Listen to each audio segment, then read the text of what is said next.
The White Star Line ships of the late 1800s and early 1900s were built almost exclusively by Harland and Wolff shipbuilders in Belfast. I was only told about it when I was 8 years old.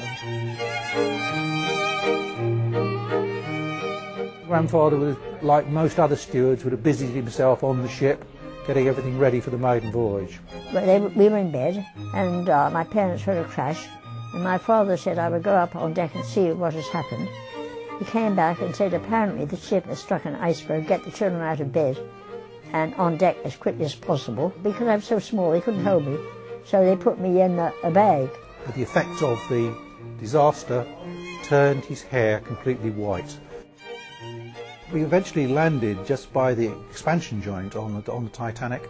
In fact, one of the first things I saw was a large keep net, which a previous expedition who'd been obviously retrieving artefacts had left behind on the ship, which I think is rather sad.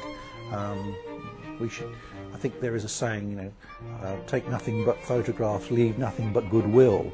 They phoned me, Sky Television, I think it was, phoned me and said, Milvina, will you go down to see the wreck of the Titanic? I said, not for £1 million. They said, we wouldn't pay you that much.